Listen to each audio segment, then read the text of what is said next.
দাও দাও দাও কি নাম এ এ আল্লাহ আল্লাহ আল্লাহ আল্লাহ সারা বাড়িতে একটা গার্জিয়ান ছাড়া হয়তো তিশা কিভাবে যে চলে কিভাবে থাকে এটা। আর মুরব্বি বলেন আর ফ্যামিলির তো ওরকম ওই বুঝটা হয়তো আমাদের ভেতরে হয়তো অন্তরে ঢোকে নাই, কারণ আমার মা আছে বাপ আছে, কিন্তু আমরা একসময় দাদিরে হয়তো ইদারিং দেখি যে মারে খুব ফোন দিয়ে অনেক খোঁজ খবর রাখে, খোঁজ খবর নেয় হয়তো একসময় আগে। আসসালামু আলাইকুম, আপনারা সবাই কেমন আছেন? হয়তো দোয়া বরকতে ভালো আছি। তাই আজকে হলো মায়ের কাছে নিয়ে আসছি কিছু কথা বলার জন্য। কথাগুলো হলো যে যাই আপনারা হয়তো আমাদের ভিডিও আমি অনেক মাঝে মাঝে একটু ভিডিও দেই আবার দেই না, হয়তো অনেক সময় তো কোনো অন্য কোনো কাজে থাকলে হয়তো ওই দিন দেওয়া পড়ে না। তো ভিডিও আনার সময় অনেক কাজে করে জায়গা হয়তো ব্যস্ত থাকি। আর আপনার ভাবি তো প্রতিনিয়ত ভিডিও দেয় ও দেখেনি। বিশেষ করে আজকে হলো মার সাথে হলো কিছু কথা বলতে আসছি। মা তো ধরেন তিশা বাসায় ছিল, আমি হয়তো 2 দিন থেকে আইসা করছি, 2 রাত থাকলো না, এক রাত থেকে আইসা করছি। এরপরে আমার যাওয়ার কথা ছিল যে মায়ের নিয়ে হয়তো আরেক জায়গায় যাওয়ার কথা ছিল, তো যাই নাই। পরে মায়ে এসে বসে। তো এটা কথাগুলো বলার কারণ বলছেন যে তিশা বর্তমানে এখন মুরব্বি ছাড়া বাড়িতে একটা গার্জিয়ান ছাড়া হয়তো তিশা কিভাবে যে চলে কিভাবে থাকে এটা হয়তো এখন হয়তো তিশা বুঝতে পারছে, বোঝে। কারণ কারণ হলো ইদানিং মায় মানে মায়ের মনে হয় ঘন ঘন বেশি ফোন দেয়। আমি কালকে দেখলাম যে মার সাথে অনেক কথাবার্তা শেয়ার করতেছে।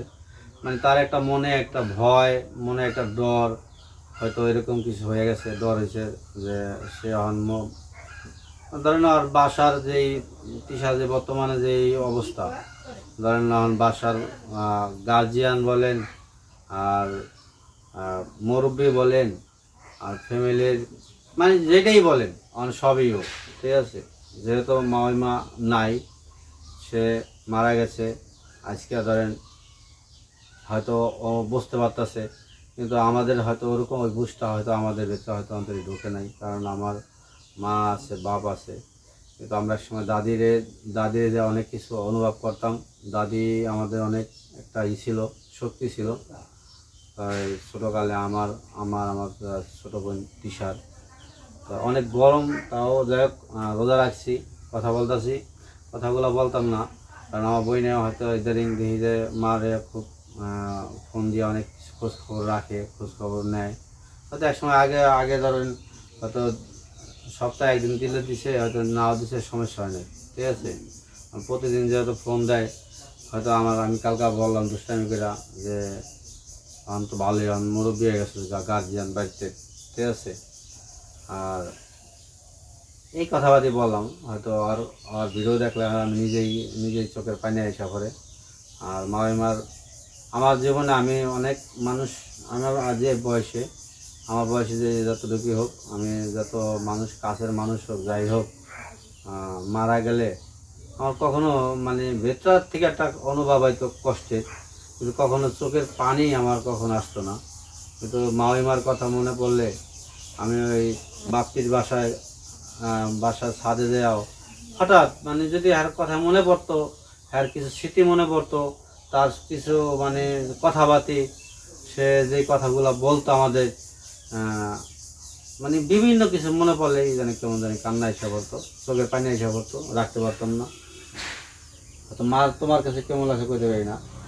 আমি মানে আমার আমার লাইফে আমি এরকম দেখি নাই যে আমার কাছে যে কি হইলো হঠাৎ করে, মনে হয় হঠাৎ করে। আর মার যে কণ্ঠটা হলো আমার বাসে, যখন আমার সামনেই বাপ পেরে গেলো যে তুমি টেনশন করো না, একটু ব্যথা করতেছে, ঠিক আছে। এই কথাটাই শুনছি তার মুখে, আর শুনি নাই, আর শোনার ভাগ্য হয় নাই, ঠিক আছে। তো আজকে মা আছে, হয়তো অনেক কিছু বুঝি না, যার নাই সে হয়তো বোঝে এইটার কষ্ট কি, তার এটা কষ্ট। আর এটা বলার মতো কিছু নাই, ঠিক আছে। আর এখন আমার বইনের সে আগে ধরেন আমার বাড়িতে আইসা হয়তো 1 মাস 2 মাস যেখানেই যদি থাকতো, আমার মা এরকম প্রেশার দিত না তারে যে কবে আসবা, তোমার সংসারে কি আমি কি তোমার সংসার থাকবো, তোমার সংসার কে দেখবো, কখনো প্রেশার দিত না, ঠিক আছে। তো বলতো না যে আসতেই হবো, ঠিক আছে। তো এইটাই, আর টানের রাইখে আসতো। আর ইদারিং আর টান যেটা বলছে তার দাদির সম্বন্ধে, এগুলা বলে নিজে কষ্ট লাগে। যাই হোক, ছোটো মানুষ, সে অনেকটা গেছিল গা, যে কি কি মানে প্রথম ব্যথা হচ্ছে, পরে আবার ব্যথা হচ্ছে। দেখ, ছোটো মানুষ, সে যতটুকু পাচ্ছে সবাই দেখে দিকে তো জানেন, এই ভিডিওতে বলছি। তো এখন কথা হলো যে আমার মার জন্য দোয়া করবেন। এটা রমজান মাস আসছে, সবাই দোয়া করবেন বেশি বেশি করে আমার মার জন্য, আর আমার ফ্যামিলির জন্য, মার ফ্যামিলির সবার জন্য। আমার তালইও মারা গেছে, আমি মালয়েশিয়া ছিলাম, আমার দেখার ভাগ্য হয় নাই। আর বিশেষ করে তালইয়ের সাথে আমার যাই 2-1বার যাই, একটা কথাবার্তা হয়েছে, সামনাসামনি বৈশা গল্প হয়েছে, ভালো লাগছে। সে অনেক ধরনের কথা হইতো। আর আমার মার সাথে আমার প্রথম পরিচয় হলো তিশার সাথে যখন মার্কেটে যায়, ঠিক আছে। আমার রাজারবাগ, ঢাকা রাজারবাগ একটা মার্কেট আছে, আমার মনে আছে। তো তিশার যখন মা একসাথে যখন মার্কেটে যায়, তখন আমি তিশা বাসা আসার পরে আমার লাগলো যে তারা একটা মানে বান্ধবী একটা যেরকম চলাফেরা ওরকম করলো, কেনাকাটা করলো, ঠিক আছে। তখন মা চাকরি করে, যে ওই জায়গায় থাকে, ঠিক আছে। বিশেষ করে ওই জায়গায় কোন জায়গায় জানি, আপনার চিটাগাঙের ওই জায়গায় সে থাকতো, ঠিক আছে। বাসায় দেশের বাড়িতে থাকতো, ওখানে থাকতো। তাই আসছিল বৌমারে হয়তো মার্কেটিং করে দেওয়ার জন্য, কিছু কেনাকাটা করে দেওয়ার জন্য, ঢাকা থাকতো বাপিয়া তিশা। তাই সেদিন আমি দেখছি, সেদিন আমার মনে হয়েছে যে না, যে এরা খুব একটা মানে অন্যরকম, যে এরা যে শ্বশুর শাশুড়ি মানে বউ শাশুড়ি যেটা থাকে, ওরকমভাবে চলাফেরা করলো না। কিন্তু আমার এই স্মৃতিটা, কারণ প্রথম আমি যেটা দেখছি, আর তিশার আমি তো ঢাকা বিভিন্ন জায়গায় থাকতাম, আর তিশার সাথে কি এর আগে 2-1বার দেখা হয়েছে কিনা জানি না, কিন্তু মার্কেট করে দেওয়ার জন্য আসছে যেদিন, সেদিন আমি গেছিলাম, আমি তাদের সাথে ছিলাম। আমার সেই কথাগুলো মনে পড়ে। আর বিশেষ করে আমি তো আরেকবার বেড়াতে গেলাম আসিয়া, মার সাথে কথা বললাম। মা সে অন্যরকম ছিল, সে মানে তার জীবনে মানে সে গুছানোরা সব কিছু নিয়েই গুছানো, একজনের শাসন করা, একজনের একটা বুঝ দেওয়া, মানে সে মানে চিন্তা করতো না। এমন সময় আছে ধরেন একটা একজনের বুঝ দিছে, সে হয়তো কষ্ট পাইছে, সে তার কথা হলো যে আমি তো ভালোর জন্য বলছি, ঠিক আছে। সে হয়তো আমার কষ্ট পাবো, কিন্তু পরে হয়তো বুঝতে পারবো।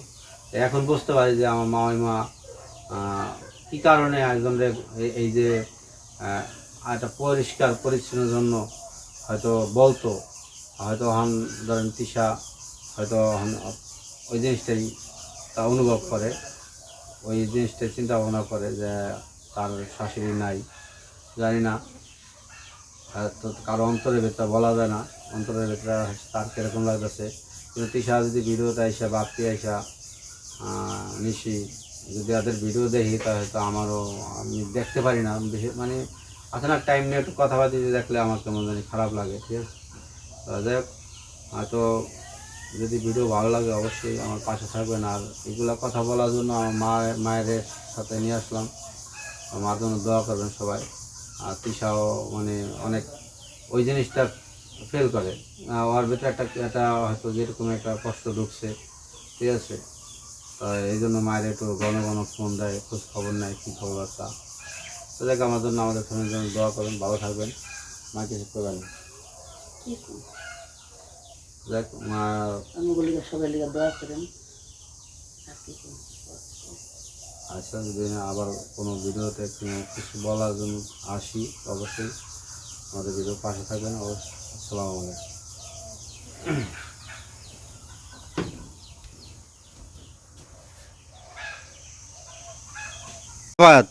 কি করো তুমি বাবা? হ্যাঁ, দাও দাও দাও কি টান এ এ আল্লাহ আল্লাহ আল্লাহ আল্লাহ আল্লাহ দো দাও দো দাও দো দাও এটা নিয়ে দো দাও দো দাও দো দাও এই দেখেন আর ছেলে হলো আর ছেলে যে কি বোঝা বোঝে টান দাদি কই যায় দেখি তো হ্যাঁ হ্যাঁ দো দাও দো দাও তোমার দাদির কাছে নিয়ে যাও তোমার দাদির কাছে নিয়ে যাও হ্যাঁ হ্যাঁ তোমার দাদির কাছে নিয়ে যাও অনেক কাম করতে পারে অনেক কামের দেখো যে বাড়িতে রসুন আইছে রসুন আনছে মিজানের দেখি দাঁড়িয়ে বাড়িটাও যেমন ফাঁকা ফাঁকা লাগে ঠিক আছে কেউই নাই আত্মীয় স্বজন বলতে বোনেরা তো দু একজন না একজন থাকতোই বাড়িতে না একাই আমরা ঠিক আছে যদি ভালো লাগে অবশ্যই আমার ভিডিওটা লাইক করবেন কমেন্ট করবেন শেয়ার করবেন